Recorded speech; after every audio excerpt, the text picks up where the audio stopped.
د دجال تر وژلو وروسته عیسی علیه السلام هغه قوم ته ورسي چې الله جل جلاله د دجال د فتنې څخه ساتلی وي.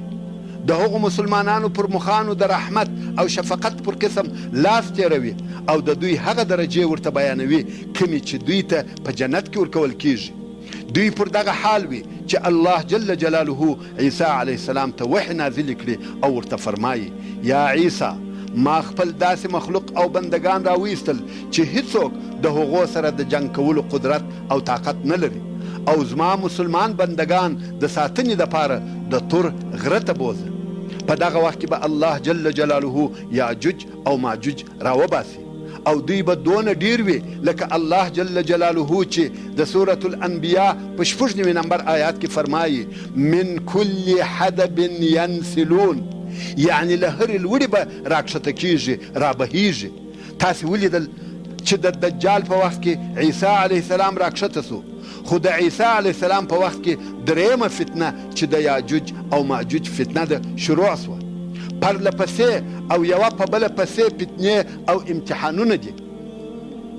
کله چې عیسی صلی الله علیه و وسلم ته دا امر وسی چې زما بندگان غره ته بوزه، نو به عیسی صلی الله علیه و وسلم مسلمانان امر کړي چې د غره پر طرف درځي. مسلمانان به هلته د غره سره یو ځای کیږي او دلته به لکه د دریاب لوی لوی څپې په موجو کافران را رهي او یوه بله نوې لویه او عظیمه قصه شروع کیږي چې هغه د یاجوج او ماجوج قصه او واقعات دي. په هغه حدیث شریف کې چې امام احمد او نسائی د ثوبان مولا رسول الله صلی الله علیه و وسلم څخه روایتوي وایي رسول الله صلی الله علیه و وسلم وفرمایل زما له امت څخه دوې ډلې دي چې الله جل جلاله له اوره څخه ساتلي دي. یوه هغه ډله ده چې پر هند حمله کوي او فتحه کوي. دغه پر هند حمله کول او فتحه کول په اسلامي اولنیو فتوحاتو کې پیښ سوه. هغه چې 18 کلن نوی ځوان محمد ابن القاسم رحمت الله علیه د هغه اسلامي لشکر قائد او قومندان و چې پر هند یې حمله وکړه او فتح یې کړی. دا هغه اوله ډله ده چې الله جل جلاله له اوره څخه ساتلې ده. او دوهمه هغه ډله ده چې د عیسی ابن مریم صلی الله علیه و وسلم سره ملګري وي چې دغه اوس موږ د هغې ډلې بیان کوو.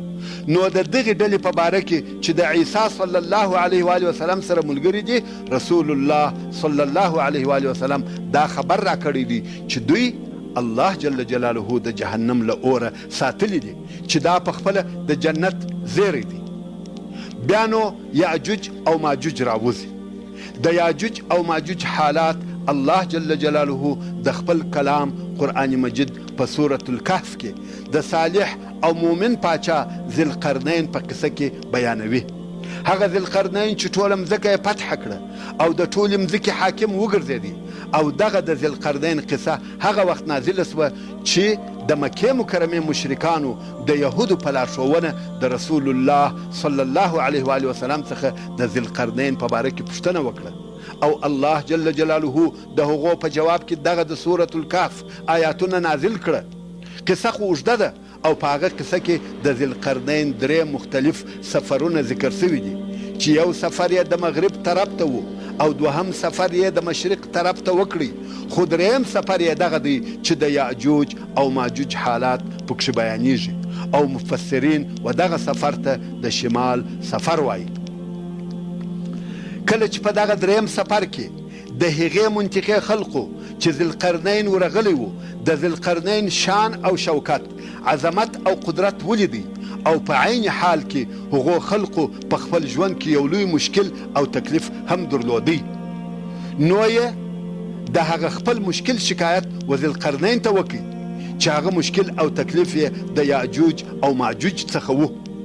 نو هغو خلقو وویل یا ذوالقرنین د دغو غرو شاته د یاجوج او ماجوج قوم اوسیږي چې ډېر مفسدین غله او قاتلان دي او همیشه دغه زموږ منطقې ته راځي موږ وژني او مالونه مو وړي.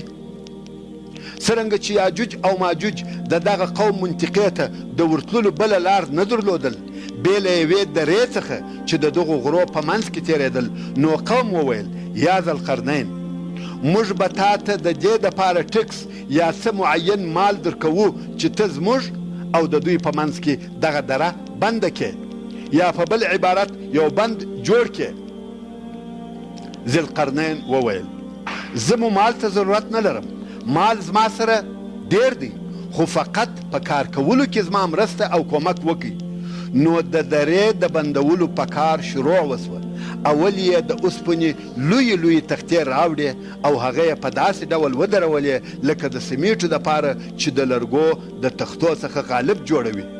خو دوی په دغه دره کې د مځکې څخه بیا د غرو تر سرو پورې د اوسپنې د لویو تختو څخه غالب او دیوال جوړ کړي او ویل د دغه غالب منځ ته نورې اوسپنې ور واچوئ، څو د غرو تر 2 څوکو پورې دغه غالب په اوسپنو ډک کړي.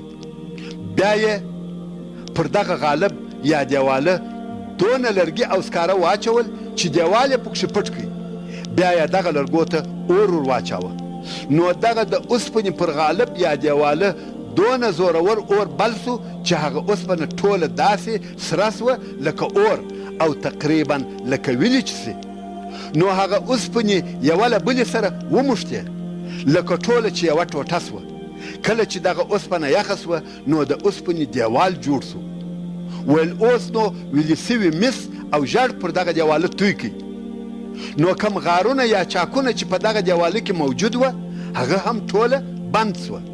نو خود په دغه دره کې د اوسپنې داسې شوی او مضبوط دیوال جوړ سو چې د یاجوج او ماجوج د راتګ لار په بنده سوه.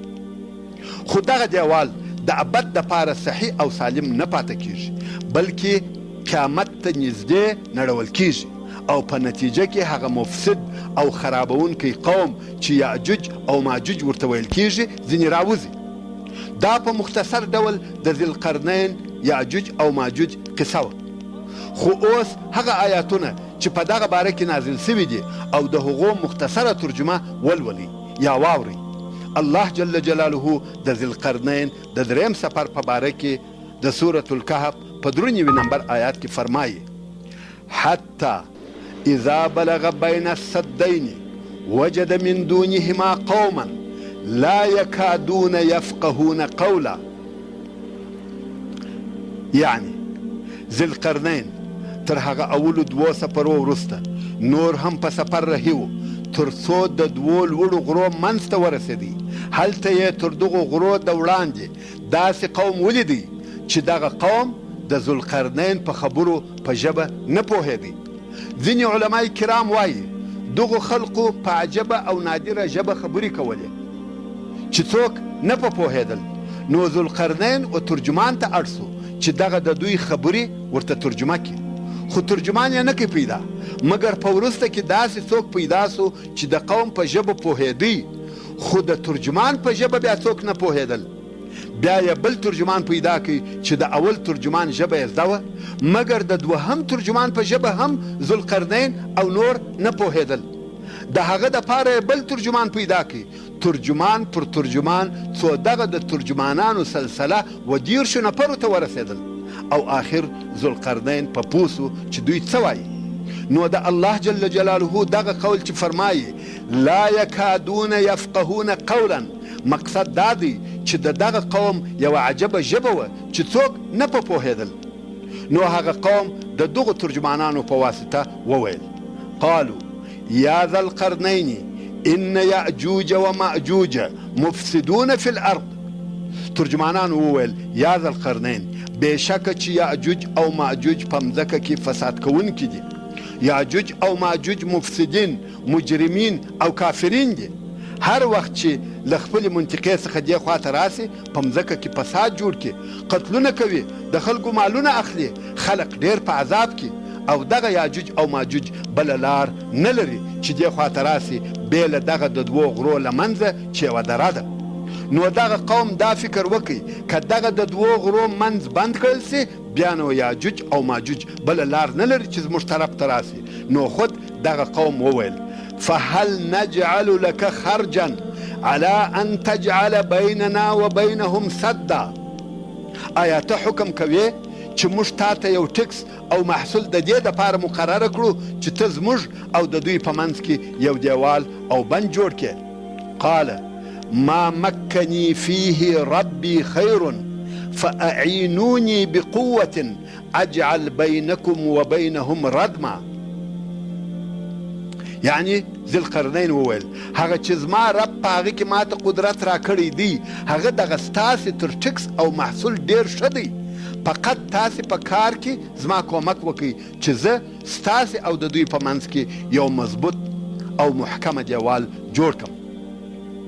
زه دلته د مال او پیسو جمع کول دپاره نه یم راغلی، بلکې زما اصلي مقصد د توحید نشرول دي. زه ستاسې څخه مزدوري نه غواړم. نو ځکه یې وویل آتوني زبر الحدید حتی اذا ساوا بین الصدفین، ما ته د اوسپنې تختې راوړئ او تر هغو یې یوه پر بله سره ایښولې، یو پر بله یې سره درولې چې لوړوالی یې د دوو غرو د څوکو سره برابر سول، او ویل هر څونه اوسپنه چې راټولولی سئ هغه راټوله کړئ، او دغه اوسپنه یې د هغه غالب په منځ کې اچول کوم چې د دغو دوو غرو په منځ کې یې درولی و، او ویل اوس نو اور پر بل کړئ، اور یې پر هغه غالب بل کړئ چې په منځ کې یې اوسپنې پرتې وې. قال انفخوا حتى اذا جعله نارا، نو ویل دغه اور پوکئ، په یوه وار دونه قوي او زورور اور پر بل سو چې دغه اوسپنه ټوله لکه اور سره سوه او سره ویلې سوه، سره وموښتل. قال آتوني افرغ عليه قطرا، بیا یې وویل اوس نو ویلې سوي ژړ نحاس راوړئ چې پر توی یې کړم. ویلې سوي مس یا ژړ یې راوړل، دغه د اوسپنې پر دیواله یې پسې توی کړل. نو د اوسپنې محکمه او مضبوط بند یا دیوال ځینې جوړ سو.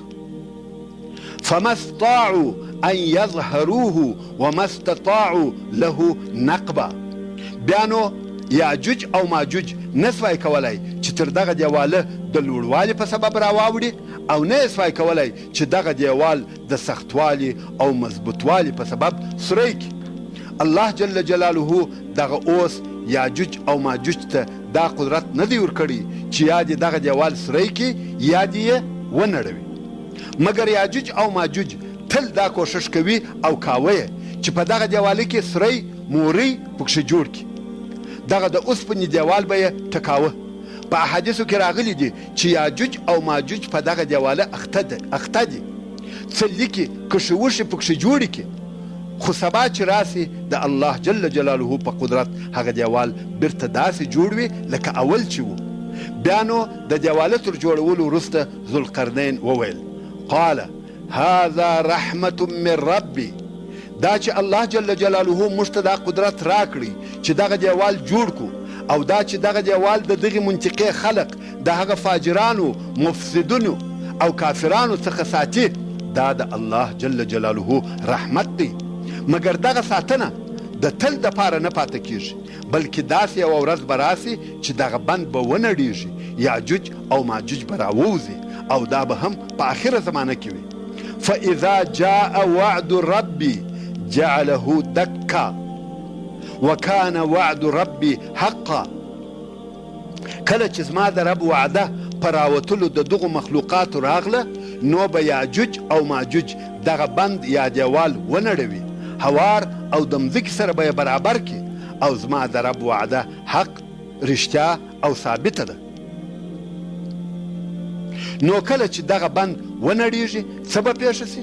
الله جل جلاله فرمایي وترکنا بعضهم یومئذ یموج فی بعض، او د دوی د راوتلو په ورځ به د ډېرې ګڼې ګوڼې او ازدحام په سبب ځینې د دوی پرېږدو چې په ځینو نورو کې به موج او څپې وهي.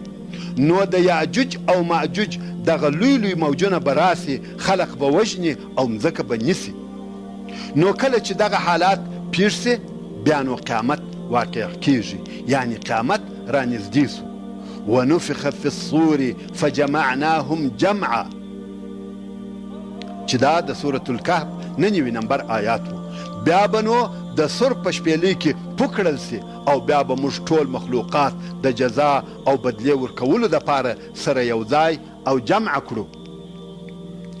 د یاجوج او ماجوج ډیروالی په احادیثو کې ذکر سوی او بیان سوی دی.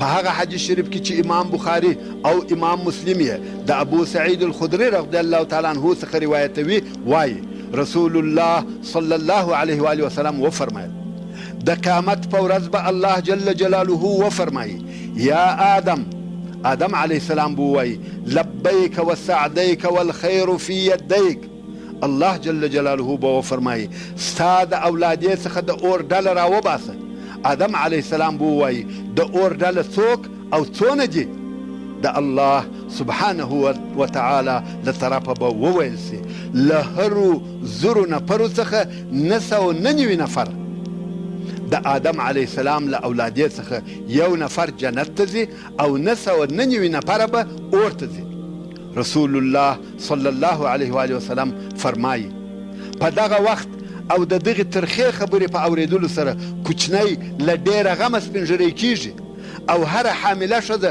خپل حمل له بیرې ضایع کوي نقصانوي او ته به خلق نشه او بېهوشه ووینې خو په حقیقت کې دوی نه نشه دي نه بېهوشه بلکې د الله جل جلاله عذاب ډېر شدید دی دغه خبره مسلمانانو ته تر داسې اندازې سخته او درنه تمامه سوه چې مخانو یې تغییر وکړي په زرو نفرو کې یو نفر جنت ته ځي او 99 نفره اور ته ځي نو د هیچا د خلاصېدلو امید به نه وي مګر رسول الله نبی رحمه صلی الله علیه و آله وسلم اطمینان ورکړي او ویې فرمایل مه وارخطا کېږئ په زرو نفرو دوزخیانو کې 99 نفره د یاجوج او ماجوج څخه دي او یو نفر یې ستاسې یعنی له نورو انسانانو څخه دی د احادیثو په نورو کتابو کې راغلي دي چې رسول الله صلی الله علیه و آله وسلم وفرمایل ستاسې سره دوه نور مخلوقه سته هغه دوه چې په هر شي کې وي یا د هر چا سره چې یو ځای سي تر هغو ډیر دي یو مخلوق یاجوج او ماجوج دي او بل مخلوق د انسانانو او پیرانانو هغه کسان دي چې پر کوپر مړه کیږي نو مسلمانانو تاسې مه بیریږئ او مه وارخطا کیږئ یو خو یاجوج او ماجوج ډیر زیات دي او ټول کافران دي بل د انسانانو او پیرانانو هغه کسان هم ډیر زیات دي چې پر کوپر مړه سوي دي یا تر اوس وروسته پر کوپر مړه کیږي همدارنګه د یاجوج او ماجوج د ډیروالي حال الله جل جلاله د سورة الانبیاء په 96 نمبر آیات کې بیانوي او فرمایي حتی اذا فتحت یاجوج وماجوج وهم من كل حدب ينسلون یعنی کله چې یاجوج او ماجوج خلاص کړل سي دیوال یې له مخې څخه ایسته سي نو دوی به له هرې لوړې راکښته کیږي لکه چې رابهیږي تا ته به هیڅ نه در معلومیږي چې دا له کومه طرفه راغله تر اندازې زیات ډیر دي همدارنګه الله جل جلاله فرمایي چې د یاجوج او ماجوج راوتل د قیامت د نږدېوالي علامه ده او فرمایي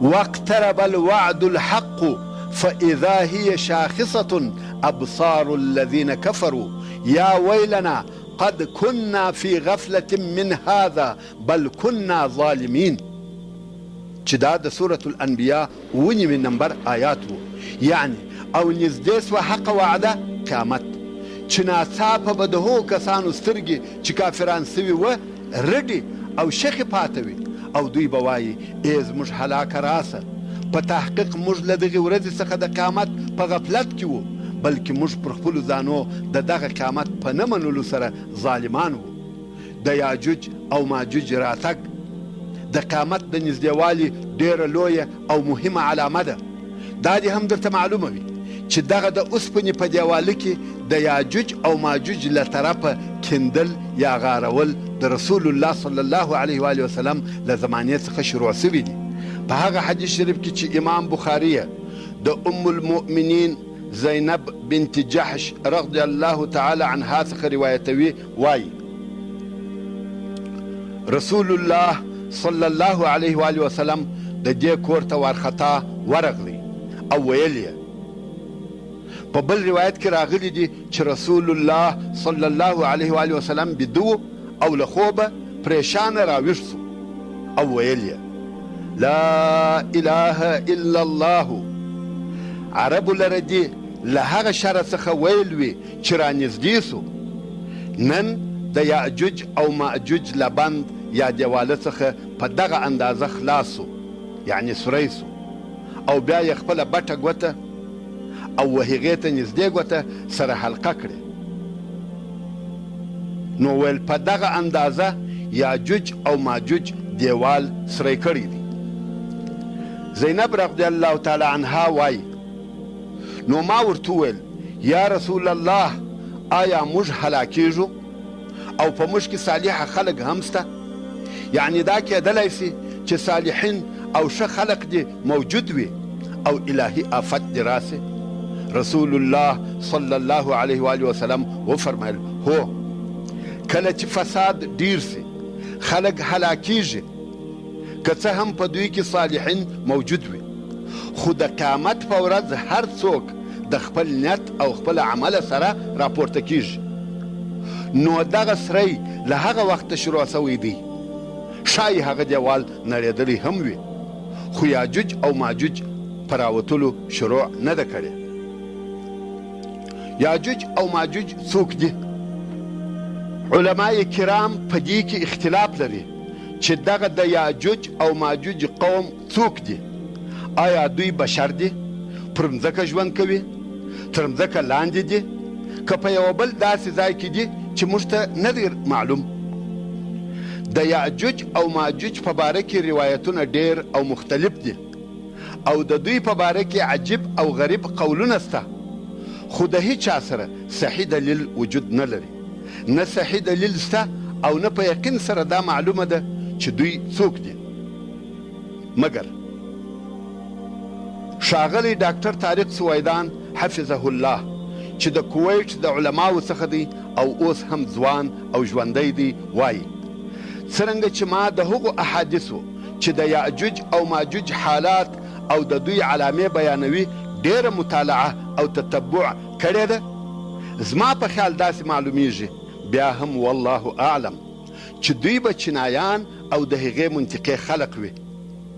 ډاکټر طارق سویدان وایي بې له دې څخه چې موږ ووایو چې یاجوج او ماجوج به تر مځکه لاندې وي یا به پر مځکه سربیره وي او شاید هغسې وي، ان الله على كل شيء قدیر، مګر د یاجوج او ماجوج په باره کې داسې علامې ویل سوي دي چې ژړمخي او پتمخي دي، مخان یې لکه ټکول سوي سپرونه داسې دي، لنډیان او په قد کوچني دي او شمیر یې ډیر زیات دی. ډاکټر طارق سویدان وایي کله کله څوک د دغسې مبهمو او نامعلومو شیانو حال او تفسیر بیانوي، خو د هغه د خبرو څخه داسې معلومیږي لکه دغه د ده تفسیر چې د حقیقت څخه لرې وي. زه هم پر دغه خپله خبره دلیل نه لرم، مګر دغه نظر مې نږدې و هغه ته دی چې په دلایلو او معلوماتو کې یې وینم، په واقع او حقیقت کې یې وینم، او په حقیقت الحال بیا هم الله سبحانه وتعالی خبر دی. او دغه خپل نظر هم د دې دپاره بیانوم چې لرې او په خیالاتو پسې ولاړ نسو. که څوک ووایي کله چې یاجوج او ماجوج چینایان وي نو ولې نه راوځي؟ د هغه په جواب کې وایي شاید د دوی مسئله هم داسې وي لکه د دجال موجود دی او په خلقو کې ژوند کوي، مګر کله چې د الله جل جلاله اراده وسي په یوه معینه لحظه کې راوځي. دغه رنګه یاجوج او ماجوج شای موجود او آماده وي مګر نه راوځي. کله چې د الله جل جلاله اراده وسوه پر خپل معین وخت راوځي او فتنه یې شروع کیږي. دا د ډاکټر طارق سویدان وینا وه.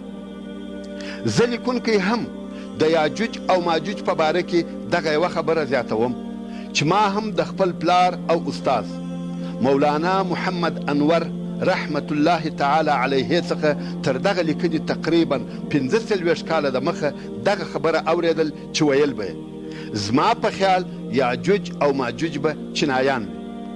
نو دا چې په مختلفو وختو او مختلفو وطنو کې د مختلفو علماو دغه د نظر یووالی او د رأی موافقت پیښیږي چې وایي شایي یاجوج او ماجوج چینایان وي، نو شایي دغه موافقت او مطابقت یې هم د هغو علامو په سبب وي چې په احادیثو کې ذکر سوي دي.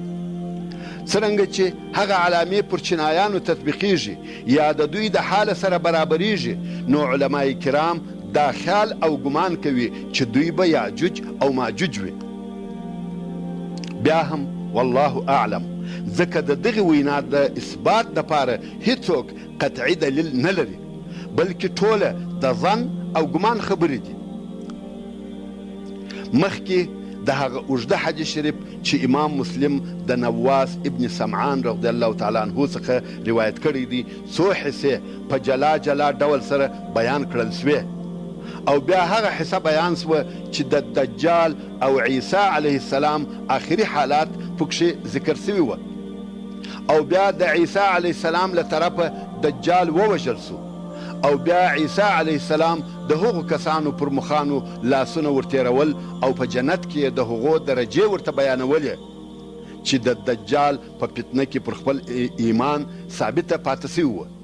بیا نو په دغه وخت کې د الله جل جلاله له طرفه عیسی علیه السلام ته داسې وحی نازلې سوې چې زما داسې مخلوق یاجوج او ماجوج راووتل چې د هغو د مقابلې توان او قدرت د هیچا سره نسته، او زما مسلمان بندگان د دوی د ساتنې لپاره د تور غره ته بوزه.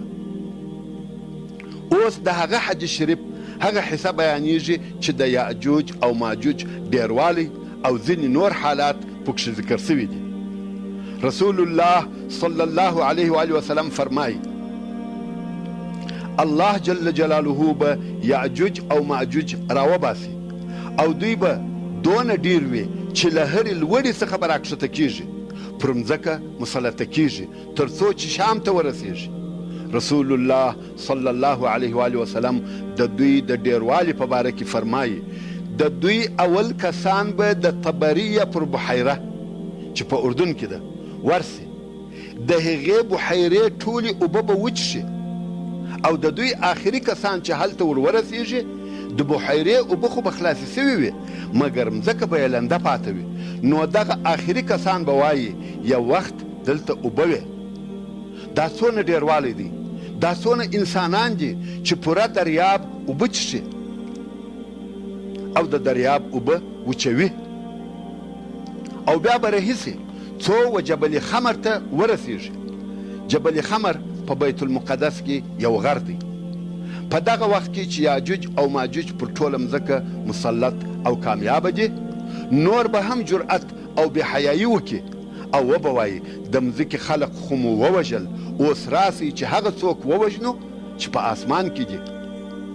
نو به یوه غره ته وخیږي او خپل غشي به د آسمان و طرف ته ورغورځوي. الله جل جلاله به هغه د دوی غشي بیرته داسې ورته رااچوي چې سرونه به یې په وینو لړل سوي وي. نو دوی به وایي الله جل جلاله مو ووژي، العیاذ بالله وحاشا لله.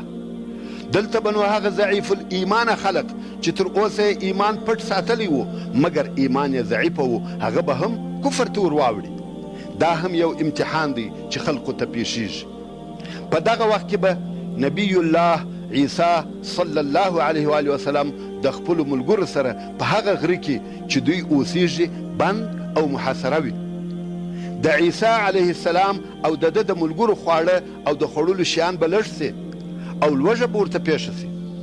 دونه لوږه به ورته پیښه سي چې رسول الله صلی الله علیه و آله وسلم فرمایي د دوی څخه به یوه نفر ته د غوایي سر تر هغه ډېر ښه او بهتر وي څونه چې تاسې ته نن ورځ د سرو زرو 100 دیناره ښه دي. دا خو درته معلومه ده چې د غوایي په سر کې د خوړلو دپاره کم کافي شی نسته، نه غوښې لري نه نور څه، مګر دغو مسلمانانو لره به د خوړو د نه درلودلو په سبب او د هغې لوږې په سبب چې دوی ته له دغې محاصرې څخه ورپېښه ده د غوایي سر تر 100 دینارو او تر 100 پهلویو د دوی دپاره ښه او خوښ وي. عیسی علیه السلام او د ده ملګري به په دعا شروع وکړي. د دغه لوی مصیبت څخه به د مځکې او زانو خلاصېدل غواړي، خو دغه دعا به یې هغه وخت وي چې یاجوج او ماجوج به پر ټوله مځکه مسلطه وي. په مځکه کې به هغه خلق پاته وي چې د یاجوج او ماجوج تابع وي، او هغه کسان چې پر خپل ایمان ثابته پاتې کیږي هغه د دوی له طرفه وژل کیږي. په ټوله مځکه کې به بې له هغو کسانو چې د عیسی علیه السلام سره دي یا هغو کسانو چې ایمان یې پټ په زړه کې ساتلی دی بل مسلمان نه وي پاته. مځکه به ټوله د دغو کفارو تر امر لاندې وي. هلته به عیسی علیه السلام او د ده ملګري دعاوې کوي او الله جل جلاله ته به زاری کوي چې له دغه لوی آفته یې خلاص کړي. الله جل جلاله به دغه د دوی دعاوې قبولې کړي. د یاجوج او ماجوج پر غاړو به نغف مسلط کړي. نغف یو کوچنی مخلوق دی. علماء کرام وایي لکه هغه کوچنی چنجی چې د اوښ په پزه کې وي. نو نغف ډېر کوچنی چنجی دی چې د یاجوج او ماجوج په غاړو کې به پیدا سي او ټول به داسې په یوه وار ووژل سي لکه یو نفر چې مري. الله جل جلاله خپل قدرت او قوت ښکاره کوي. هغه قوم چې هیچا یې مقابله نسوای کولی په یوه ډېر کوچني مخلوق یې ووژل. یاجوج او ماجوج ټول مړه سوه. خو عیسی علیه السلام او د ده ملګري چې د غره په سر کې دي په دې نه دي خبر چې یاجوج او ماجوج ټول مړه سوي دي، مګر پوهیږي چې کراري او آرامي ده. هغه د مخني آوازونه او غالمغال نه اورېدل کیږي. نو وایي داسې څوک شته چې مځکې ته ورسي او موږ ته خبر راوړي؟ د مسلمانانو څخه یو نفر دغې قربانۍ ته آماده سي او له غره څخه راکښته سي، خو یوه عجبه منظره وویني. په زرو نه، په لکو نه، بلکې په میلیونو میلیونو خلق ویني چې پر مځکه مړه پراته دي. نو ولاړ سي او پر مسلمانانو زیری وکړي. بیا نو نبی الله عیسی صلی الله علیه و وسلم او د ده ملګري له هغه غره څخه مځکې ته راکښته سي. مګر په مځکه کې د یوې لویشتې پر اندازه ځای نسته چې د یاجوج او ماجوج په هغو غوړو دې نه وي لړلی چې د دوی له بدنو څخه رابهېدلي دي. ټوله مځکه په بدبویي ډکه ده. مسلمانان نسي کولی چې په مځکه کې واوسیږي، ځکه پر مځکه بې له مړو او بدبویي بل څه نسته. دوهم وار بیا عیسی علیه السلام او د ده ملګري دعا شروع کړي چې الهي له دغه بلا څخه مو خلاص کړي. دغه قوم چې ژوندي وه هم مصیبت و او اوس چې مړه سوه هم مصیبت دی. الله جل جلاله د دوی دعا قبوله کړي او داسې لوی لوی قوي مرغان راسي چې غاړې یې لکه د اوښانو غاړې. دغه مړي اخلي او هلته یې غورځوي چې د الله جل جلاله خوښه وي. چیرې یې غورځوي موږ نه خبر، ښایي په دریابو یا نور ځایو کې یې غورځوي. مقصد مځکه له دغه مصیبته خلاصه کړي. پر دغه سربیره چې د مړو بدنونه یوړل سي بیا هم ډیره بدبویي ده، څوک ژوند نسي کولای. مسلمانان بیا الله جل جلاله ته دعا او زاری کوي چې الهي له دغه بوی څخه مو خلاص کړي. رسول الله صلی الله علیه و وسلم فرمایي الله جل جلاله باران پر واوروي، داسې عمومي باران اوري چې هیڅ کور نه د خټو نه د وړیو کور ځینې پاته کیږي. ټولو ځایو ته دغه باران ورسیږي، ټوله مځکه پرې مینځي او مځکه داسې وګرځي لکه انداره. نو هغه د یاجوج او ماجوج پیدا کېدل او ژوند و او دغه یې هغه عجیبه مرګ و او مځکه له دغې بلا څخه خلاصه سوه.